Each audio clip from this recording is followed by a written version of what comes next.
A very warm welcome to all of you to Self Selection Board, a one step towards uniform। मेरा नाम है शुभम वासने और आज हम बात करने जा रहे हैं सुप्रीम कोर्ट चैप्टर के बारे में। ये टॉपिक आपकी इंडियन आर्मी, नेवी, एयरफोर्स तीनों ही यूनिफॉर्म को पाने में मदद करेगा through CDS, NDA, AFCAT, INET and territorial army. चलिए शुरू करते हैं। सुप्रीम कोर्ट के बारे में अगर बात करें तो ये पार्ट 5 में यूनियन जुडिशरी के अंदर बताया गया है अंडर आर्टिकल 123 टू 147। ये स्टैब्लिश हुआ था 28 जनवरी 1950 में पहला सुप्रीम कोर्ट। यहां तक की बात आपको समझ में आ गई होगी। आगे चलते हैं। सुप्रीम कोर्ट को कहते हैं हम जुडिशियल। जुडिशियल को इंडिपेंडेंट एंड इंटीग्रेटेड दोनों बॉडी कहा गया है। क्यों इंटीग्रेटेड? इसलिए कहा गया है कि जो लोअर कोर्ट में केस है वो हायर कोर्ट में भी जा सकता है और हायर कोर्ट का केस सुप्रीम कोर्ट में भी जा सकता है, इसलिए वो इंटीग्रेटेड है। इंडिपेंडेंट इसलिए कहा गया है जो स्टेट और सेंटर की पॉलिटिक्स होती है उससे वो दूर होता है। प्लस जो सुप्रीम कोर्ट होता है उसमें कोई इलेक्शन से बंदा अपॉइंट नहीं किया जाता, वो उसके काम से और अपने एक्सपीरियंस के दम पे इलेक्ट किया जाता है। यहां तक की बात आपको समझ में आ गई होगी। अब यहाँ पर सुप्रीम कोर्ट को लेकर कुछ फैक्ट्स हैं, ये आपको पता होने चाहिए। पहला फैक्ट ये है कि वो एपेक्स कोर्ट है, मतलब वो हाईएस्ट कोर्ट है देश का। सबसे लोवेस्ट कोर्ट होता है लोकल कोर्ट, क्या कहें हम, डिस्ट्रिक्ट कोर्ट। दूसरा हो गया हाई कोर्ट, तीसरा हो गया सुप्रीम कोर्ट। अब जो सुप्रीम कोर्ट होता है उसे गार्डियन ऑफ कॉन्स्टिट्यूशन कहा जाता है। वो इस बात का ध्यान रखता है कि कोई भी केस उसके पास आए तो वो फैसला ले कॉन्स्टिट्यूशन को ध्यान में रख के कि कॉन्स्टिट्यूशन वॉलेट ना हो रहा हो। फिर इसमें इसको कहा गया है कि वो गारंटियर है और प्रोटेक्टर है फंडामेंटल राइट्स का।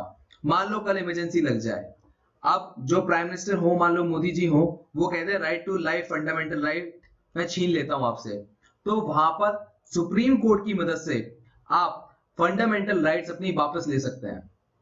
तीसरी बात, जो सुप्रीम कोर्ट का जज है उसकी मैक्सिमम एज है 65 इयर्स, मतलब वो 65 इयर्स तक सर्व कर सकता है। अब मान लो एक सुप्रीम कोर्ट का जज 40 साल की उम्र में बना तो तक सर्व करेगा 65 तक की उम्र में। पर मान लो अगर कोई 55 साल में सुप्रीम कोर्ट का जज बना तो वो सिर्फ 10 साल ही सर्व करेगा। यहां तक की बात आपको समझ में आ गई होगी। अब एक टर्म है प्लेजर ऑफ प्रेसिडेंट। इसका मतलब क्या है? देखिए, जो सुप्रीम कोर्ट का जज होता है वो अपॉइंट किया जाता है प्रेसिडेंट के द्वारा, इसलिए कहा जाता है अंडर प्लेजर ऑफ प्रेसिडेंट। इस बात को आपको याद रखना है कि वो सर्व करते हैं अंडर प्लेजर ऑफ प्रेसिडेंट।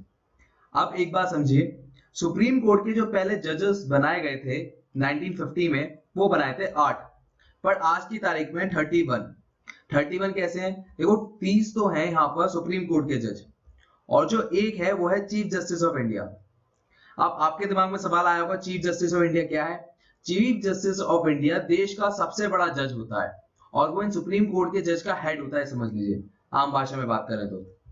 आगे चलते हैं। क्वालिफिकेशन क्या होनी चाहिए सुप्रीम कोर्ट का जज बनने की?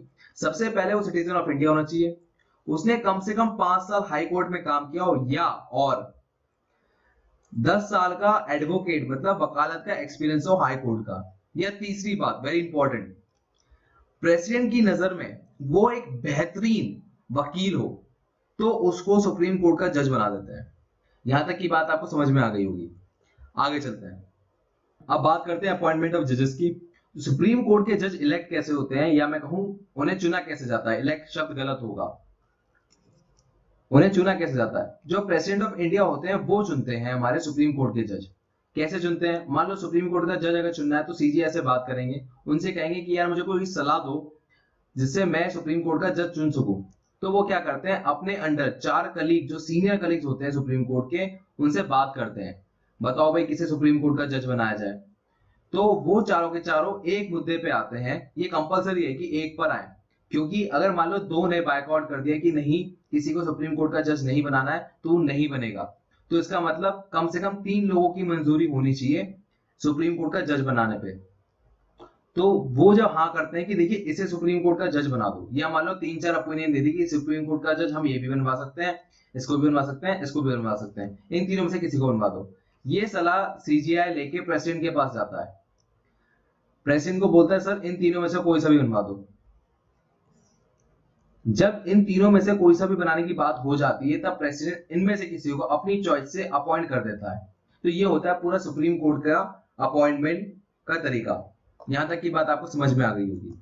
अब आपको एक बात याद रखनी है, क्या ये जो मैंने आपको पूरा प्रोसेस बताया है अभी, ये पूरा प्रोसेस आया था 4 जजेस केस के द्वारा। 4 जजेस केस क्या था? सुप्रीम कोर्ट का ये जो जज बनने का तरीका है बहुत टाइम तक कंट्रोवर्सी में बना रहा था। तो पहले 1982 में ये केस लड़ा, फिर 1993 में लड़ा, फिर 1998 में फिर से लड़ा, फिर 2015 में फिर से लड़ा, और तब जाके जो प्रोसेस मैंने आपको बताया है, तब जाके ये प्रोसेस बना।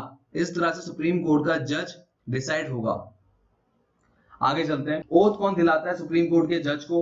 तो वो दिलाते हैं प्रेसिडेंट। अगर प्रेसिडेंट ना हो तो उनके द्वारा नॉमिनेटेड कोई भी इंसान। यहां तक आपको बात समझ में आ गई है? आगे चलते हैं। सैलरी कितनी होती है? जो चीफ जस्टिस ऑफ इंडिया होते हैं उनकी सैलरी होती है 2,80,000, पर जो सैलरी सुप्रीम कोर्ट के जज होती है वो होती है 2,50,000। ये आपसे पूछी जा सकती है, क्यों? क्योंकि 2018 में ही बढ़ी है। अगर मान लो किसी जज को, सुप्रीम कोर्ट के जज को या चीफ जस्टिस ऑफ इंडिया को रेजिग्नेशन देना हो तो सीधे प्रेसिडेंट ऑफ इंडिया को देंगे। आगे चलते हैं। इम्पीचमेंट कैसे होता है? मतलब सुप्रीम कोर्ट के जज को या चीफ जस्टिस ऑफ इंडिया को कैसे हटाया जाए, इसका एक बड़ा कॉम्प्लेक्स प्रोसेस है। क्या प्रोसेस है? पार्लियामेंट में, फॉर एग्जांपल लोकसभा, उसमें 100 लोग सपोर्ट करें कि भाई हमें सुप्रीम कोर्ट के जज या सीजीआई को हटाना है, ठीक है? वो ये बात लेके लोकसभा स्पीकर के पास जाएंगे। लोकसभा स्पीकर कहेंगे ठीक है, पूरी पार्लियामेंट अगर 2/3 मेजोरिटी मुझे दे दे तो मैं इस प्रोसेस को आगे बढ़ा सकता हूं। आप सुप्रीम कोर्ट के जज को हटाने के लिए सिर्फ 2 रीजन चाहिए, या तो उन्होंने कोई मिसबिहेवियर किया हो या वो इनकैपेसिटी हो, मतलब वो सही से डिसीजन नहीं दे पा रहे हो तो। ओके, अब ये बात हो गई, 2/3 मेजोरिटी लिया है। अगर मान लो एक बार मेजोरिटी आ गई तो फिर क्या करना होता है? एक कमेटी बिठाते हैं जिसमें 3 लोग होते हैं। कौन कौन? अगर मान लो चीफ जस्टिस ऑफ इंडिया को निकालना है तो सुप्रीम कोर्ट का एक जज होगा, एक चीफ जस्टिस होगा हाई कोर्ट का, और एक डिस्टिंग्विश्ड ज्यूरिस्ट होगा, मतलब कोई बहुत बड़ा वकील होगा। तो जब ये 3 लोग मिलके इस बात को पार्लियामेंट के देखते हैं कि जो 2/3 मेजोरिटी आई है जिसके खिलाफ, क्या वो बात सही है पार्लियामेंट के द्वारा? अगर वो सही निकलती है और ये कमेटी कह देती है कि हाँ पार्लियामेंट सही कह रही है, तो वो फाइल उठ के अब राज्यसभा में चली जाती है। राज्यसभा में अगेन 2/3 मेजोरिटी चाहिए। जैसे ही 2/3 मेजोरिटी आएगी, सुप्रीम कोर्ट के जज को हटा दिया जाएगा। आज तक पर पूरे इतिहास में ऐसा कभी नहीं हुआ कि सुप्रीम कोर्ट के जज को हटाया गया हो। 3 बार ये इम्पीचमेंट का प्रोसेस बढ़ा तो है, बट कभी हटाया नहीं गया। रीजन बिहाइंड क्या था? जैसे ये प्रोसेस बढ़ा, सुप्रीम कोर्ट के जज ने खुद ही रेजिग्नेशन दे दिया। आगे चलते हैं। अब मान लो राज्यसभा से एक आई अपील कि सुप्रीम कोर्ट के जज या चीफ जस्टिस ऑफ इंडिया को हटा दो, तो जैसे लोकसभा में 100 सपोर्टर चाहिए होते थे इस बात को इनिशिएट करने के लिए, राज्यसभा को चाहिए होते हैं 50, और बाकी पूरा प्रोसेस सेम रहता है। वो 3 लोग बताएंगे कि हाँ पार्लियामेंट सही कह रही है, 2/3 मेजोरिटी भी आ चुकी है, तो फिर लोकसभा से उसको पास करेंगे with special majority. Special majority से पास होगी, सुप्रीम कोर्ट हट जाएगा। अब बात करते हैं पावर एंड फंक्शन की सुप्रीम कोर्ट की। दुनिया में किसी भी सुप्रीम कोर्ट से ज्यादा पावर हमारे सुप्रीम कोर्ट को दी गई है। आप जरा यहाँ पर एक बात समझें, हमारी जो सुप्रीम कोर्ट की पावर है वो 7 भागों में डिवाइड की गई है। अब वो क्या है वो अगली स्लाइड में देखते हैं। पहली पावर का जो नाम है वो है ओरिजिनल ज्यूरिसडिक्शन। इसका मतलब क्या होता है? मान लो सेंटर और स्टेट गवर्नमेंट में कुछ भिड़त हो जाए किसी बात को लेके, तो वो किसके पास आएंगे? वो आएंगे सुप्रीम कोर्ट के पास। और मान लो 2 स्टेट में हो जाए तो भी किसके पास आएंगे? तो भी सुप्रीम कोर्ट के पास आएंगे। मान लो 3-4 स्टेट मिलकर एक किसी स्टेट पे कर दें तो भी वो सुप्रीम कोर्ट के पास आएंगे। मान लो देश की सारी स्टेट मिलकर सेंट्रल गवर्नमेंट के खिलाफ कोई केस करना चाहे तो वो किसके पास आएंगे? सुप्रीम कोर्ट के पास। तो इसे हम कहते हैं ओरिजिनल ज्यूरिसडिक्शन। आगे चलते हैं। आगे होते हैं रिट। रिट मतलब होता है हंटर। अब ये क्या होता है? रिट सुप्रीम कोर्ट को कुछ पावर देता है। एक है habeas corpus, mandamus, prohibition, quo warranto and certiorari. अब ये क्या होती है? जो हैबिस कॉर्पस होती है वो ये कहती है, मान लो किसी को पुलिस ने अनलॉफुली अंदर कर लिया हो, तो कोर्ट ये कहती है कि पुलिस से इस इंसान को लेकर आओ, ये इंसान जिंदा है, कहां है ये इंसान? तो हैबिस कॉर्पस उसको प्रेजेंट करने में मदद करती है। ये पहली पावर है। अब बात करते हैं मैंडेमस। मैंडेमस क्या होता है? Command to do the work. इसका मतलब क्या होता है कि कोई भी कोर्ट किसी भी गवर्नमेंट ऑफिशियल्स को एक पर्टिकुलर काम करने का ऑर्डर दे सकती है, वो उसे मना नहीं कर सकता। अब बात करते हैं सेरेटोरी। सेरेटोरी क्या होता है? Order to be certified. मतलब एक पर्सन कोई लोअर कोर्ट में केस लड़ रहा है, उसको लग रहा है वहां पर उसको सेटिस्फैक्टरी रिजल्ट नहीं मिला है, उसके फेवर में जो जज ने फेवर नहीं किया है, तो वो क्या कर सकता है, हायर कोर्ट में जा सकता है। अब होता है अगला क्यू वारंटो। क्यू वारंटो क्या होता है, वारंट प्रेजेंट करना। मान लो पुलिस अरेस्ट करने आती है, तो आपने फिल्मों में देखा होगा वारंट है क्या तुम्हारे पास, वो इसी वारंट की बात कर रही है। अगला होता है प्रोहिबिशन। मान लो कोई हायर कोर्ट है, वो किसी लोअर कोर्ट को रोक सकती है कि इसकी अभी प्रोसीडिंग रोक दी जाए, ये इसको ताकत होती है। तो ये चार बातें आपको ध्यान रखनी है, ये आती हैं रेट के अंदर, रेट ज्यूरिसडिक्शन के अंदर। आगे बात करते हैं, अगली होती है एपेलेट ज्यूरिसडिक्शन। मतलब मान लो कोई मैटर है, जैसे कॉन्स्टिट्यूशनल मैटर है, सिविल मैटर है, क्रिमिनल मैटर है, स्पेशल लीव है, इनमें से कोई सा भी मैटर हो, आपने लोअर कोर्ट में उसके बारे में फाइल किया हो, आप सेटिस्फाई नहीं है, तो आप क्या करेंगे, हायर कोर्ट में चले जाएंगे। वहां पर भी सेटिस्फाई नहीं है, आप सुप्रीम कोर्ट जा सकते हैं।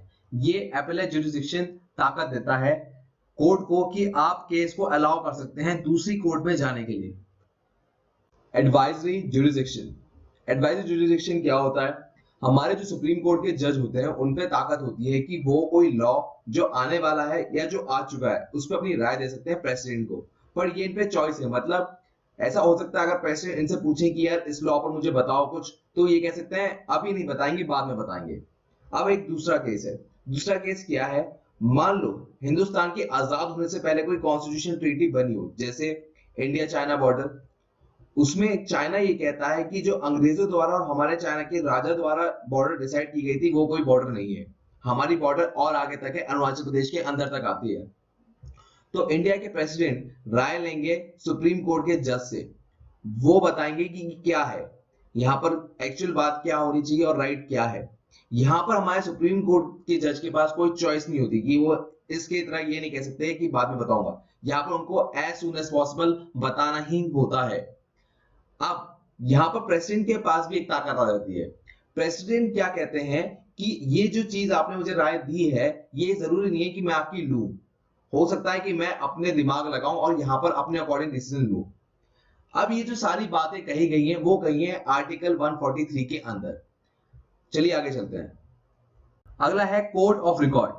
सुप्रीम कोर्ट ने एक नियम बना रखा है कि जो भी केस होगा लोअर कोर्ट, हाई कोर्ट या सुप्रीम कोर्ट में, उन सबके रिकॉर्ड रखे जाएंगे और उनको एज ए लीगल प्रूफ माना जाएगा अगर मान लो उनका रेफरेंस लिया जाता है आने वाले किसी भी केस के अंदर। अब आते हैं पावर ऑफ जुडिशियल पे। पावर ऑफ जुडिशियल क्या होता है, मान लो एग्जीक्यूटिव जो अथॉरिटी है, मतलब पीएम, काउंसिल ऑफ मिनिस्टर, उन्होंने कोई कानून बना दिया, तो यहां पर जो हमारे जज हैं सुप्रीम कोर्ट के, वो खुद से डिसीजन ले सकते हैं और बोल सकते हैं कि ये इलीगल है, इसको हम लागू नहीं कर सकते, ये अनकॉन्स्टिट्यूशनल है। तो इसे हटाने की ताकत भी, नल और वॉइड करने की ताकत भी सुप्रीम कोर्ट के पास होती है। अब चलते हैं जुडिशियल रिव्यू। अब ऐसा करने की जरूरत क्या है जुडिशियल रिव्यू को, देखिए कॉन्स्टिट्यूशन से बड़ा हमारे देश में कुछ नहीं होता, और अगर कोई कॉन्स्टिट्यूशन को वॉयलेट करके कोई नई चीज बना रहा है तो वो गलत है। दूसरी बात, बैलेंस बना रहना चाहिए सेंटर और स्टेट के अंदर। अगर मान लो सेंटर ने कोई कानून बना दिया जिससे स्टेट की पावर कम हो रही है, तो ये डेमोक्रेसी के लिए बहुत खराब है, इसलिए सुप्रीम कोर्ट को ये ताकत दी गई है। आखिरी बात, अगर मान लो फंडामेंटल राइट जा रही है प्राइम मिनिस्टर के कानून बनाने से, तो ये भी गलत है, सुप्रीम कोर्ट यहाँ पर अड़ंगे डाल सकता है। तो इसलिए यहाँ पर जुडिशियल रिव्यू जो ताकत दी गई है सुप्रीम कोर्ट को कि अगर उन्हें लगता है कोई कानून गलत बना है तो वो खुद ही उसे नल एंड वॉइड कर सकते हैं। आगे चलते हैं, ऐसा कब हुआ जब ये जुडिशियल रिव्यू की जरूरत पड़ी। ये कुछ केसेस के नाम है, गोलकनाथ केस 1967 का, bank nationalisation case 1970, privacy purse abolition case 1971, and Kesavananda Bharati case 1973, and Minerva mill case 1980। अब ये केस के नाम आपको याद होने चाहिए, इन केस के अंदर क्या हुआ था इससे कोई फर्क नहीं पड़ता, बट अगर आपसे पूछा जाए कि जुडिशियल रिव्यू के अंदर कौन सा केस आता है तो आपको पता होना चाहिए। कह दे ऑड वन आउट बताओ इनमें से कौन सा केस नहीं आता, तो ये आपको पता होने चाहिए। आर्टिकल 13(1) एंड आर्टिकल 13(2) में बात कही गई है जो डेफिनेशन डिफाइन करती है जुडिशियल रिव्यू की, पर एग्जैक्ट कोई वर्ड नहीं है जुडिशियल रिव्यू कॉन्स्टिट्यूशन के अंदर। आगे चलते हैं, और क्या पावर होती है सुप्रीम कोर्ट के पास, वो कॉन्स्टिट्यूशन के इंटरप्रेटर होते हैं। मतलब मान लो कॉन्स्टिट्यूशन में कोई बात ऐसी लिखी गई है जो कि शब्दों का जाल बन गई हो, समझ में नहीं आ रही हो, तो उस बात को समझाने का काम करेंगे सुप्रीम कोर्ट। अगर मान लो प्रेसिडेंट या वाइस प्रेसिडेंट के इलेक्शन में कोई दिक्कत आ रही है तो उसका जजमेंट भी देंगे सुप्रीम कोर्ट। अगर मान लो यूपीएससी का चेयरमैन कोई ढंग से काम नहीं कर रहा है या उनको रियलाइज होता है कि वो कुछ गलत काम कर रहा है, तो वो हटाने के लिए प्रेसिडेंट से कह सकते हैं, ये भी उनमें ताकत है और प्रेसिडेंट इसके बाद मना नहीं कर सकते। आखिरी पावर ये है कि मान लो उन्होंने कोई जजमेंट दी हो तो उस जजमेंट को वो चेंज भी कर सकते हैं। इसका सबसे बड़ा एग्जांपल ये है कि यहाँ पर मान लो कोई स्टेटमेंट दी है या कोई जजमेंट दी है 90s में, जो थी कि भाई इसको मौत की सजा मिल जाए, बट 2002 में आते आते सुप्रीम कोर्ट ने अपनी जजमेंट चेंज कर दी कि नहीं, इसको मौत की सजा नहीं मिलेगी, सिर्फ लाइफ टाइम इम्प्रिजमेंट मिलेगा। अब बात करते हैं अपने आखिरी टॉपिक पे, इंपॉर्टेंट पॉइंट्स है सुप्रीम कोर्ट के रिगार्डिंग। क्या है वो? अंडर आर्टिकल 121 आप कोई डिस्कशन नहीं कर सकते हैं पार्लियामेंट के अंदर रिगार्डिंग सुप्रीम कोर्ट या हाई कोर्ट के जज या उनके डिसीजन के बारे में। दूसरी इंपॉर्टेंट बात यह है कि मान लो सीजीआई एब्सेंट है या वो उनकी जगह खाली है, तो प्रेसिडेंट के पास ये ताकत है कि वो सुप्रीम कोर्ट के कोई भी जज को एक्टिंग सीजीआई बना दे, मतलब temporary chief justice of India बना दे। तीसरी और आखिरी बात, मान लो कोई सुप्रीम कोर्ट का जज एब्सेंट है और वहां पर सीट खाली है, या मान लो किसी भी सुप्रीम कोर्ट के जज की जरूरत है, तो सीजीआई क्या कर सकते हैं, किसी भी हाई कोर्ट के जज को सुप्रीम कोर्ट का जज बना सकते हैं, पर उन्हें एक प्रायर परमिशन लेनी होगी प्रेसिडेंट ऑफ इंडिया से। अब आते हैं क्वेश्चंस पे। हमने सारे टॉपिक्स डिस्कस कर लिया पूरा का पूरा। अब क्वेश्चन देखते हैं। अब आते हैं क्वेश्चंस पे। पहला क्वेश्चन है, from which source India got concept of single order of court? Government of India act 1935, government of India act 1919, या पिट्स इंडिया एक्ट 1773, या D none of the following? इसका आंसर है A, government of India act 1935। आगे चलते हैं। Which of the following statement is not true about India Supreme Court? पहली statement है, article 124 से 147 के में पार्ट 5 के अंदर इंडियन कॉन्स्टिट्यूशन ने इन्फॉर्म किया है कि composition and power of supreme court. मतलब ये कह रहा है कि पार्ट 5 के अंदर जो आर्टिकल 124 टू 147 है वो बताता है सुप्रीम कोर्ट की पावर और कंपोजिशन। ये बात ठीक है। सुप्रीम कोर्ट जो इनॉग्रेट हुआ था वो हुआ था 28 जनवरी 1950, ये भी सही है। प्रेजेंट जज जो सुप्रीम कोर्ट में वो है 35, ये गलत है। एक और स्टेटमेंट देख लेते हैं, जजेस of supreme court are appointed by president of India, ये बात भी ठीक है, तो सी स्टेटमेंट रॉन्ग हुई। आगे चलते हैं। Which qualification is wrong for being a जज इन द सुप्रीम कोर्ट? इनमें से कौन सी क्वालिफिकेशन रॉन्ग है रिगार्डिंग अ सुप्रीम कोर्ट जज? It is compulsory to be the citizen of India, he should be respect jurist of I of the parliament, must be the जज in the high court at least 5 years, he should be a lawyer in the high court for at least 10 years। अगर इनमें से किसी qualification की बात करें तो वो है बी, रॉन्ग। यहां पर इसने कहा है कि रेस्पेक्टेड जूरिस्ट होना चाहिए पार्लियामेंट की नजर में, नहीं प्रेसिडेंट की नजर में होना चाहिए। आगे चलते हैं। अगला क्वेश्चन ये है, which statement regarding tenure of जज of supreme Court is not correct? इनमें से कौन सी स्टेटमेंट सही है सुप्रीम कोर्ट के टेन्योर के रिगार्डिंग? पहला स्टेटमेंट ये है कि जज of the Supreme Court can remain in office till the age of 65, ये बात ठीक है। जज of the Supreme Court give his resignation letter to chief justice of India, ये गलत है। सुप्रीम कोर्ट का जज और चीफ जस्टिस ऑफ इंडिया जो देते हैं अपना रेजिग्नेशन देते हैं वो है president. On the recommendation of the parliament he can be removed by the president. अगर पार्लियामेंट कहे कि हमें सुप्रीम कोर्ट के जज को या चीफ जस्टिस ऑफ इंडिया को हटाने की जरूरत है तो वो हटा दिया जाता है प्रेसिडेंट के द्वारा, ये बात भी ठीक है। लास्ट है, सुप्रीम कोर्ट जज can be remove only in the condition of misconduct, ये बात ठीक है। तो जो गलत स्टेटमेंट हो गई वो हो गई बी। आगे चलते हैं। हु कैन रिमूव द जज ऑफ द सुप्रीम कोर्ट? कौन सुप्रीम कोर्ट के जज को हटा सकता है? पहला, chief justice of supreme Court, B only president, C only parliament, या D both parliament and president. तो आंसर है डी। पार्लियामेंट पहले कहता है कि हमें यहाँ पर सुप्रीम कोर्ट को हटाने की जरूरत है, वो पास करते हैं बाय 2/3 मेजोरिटी, लोकसभा स्पीकर की कमेटी आती है, कमेटी आने के बाद क्या होता है वो अपना ओपिनियन देते हैं कि हाँ यहाँ पर मिसकंडक्ट है सुप्रीम कोर्ट के जज का, और वो प्रेसिडेंट से कहते हैं हटा दो, और प्रेसिडेंट हटा देता है। आगे चलते हैं। What is the current salary of chief justice of India? तो वो है, यहां पर मेंशन नहीं है तो 2.80 लाख है, ये आपको याद रहनी चाहिए। और जो सुप्रीम कोर्ट के जज की है वो है 2.5 लाख। आगे चलते हैं। The president can declare a जज and executive chief justice of supreme Court of India when?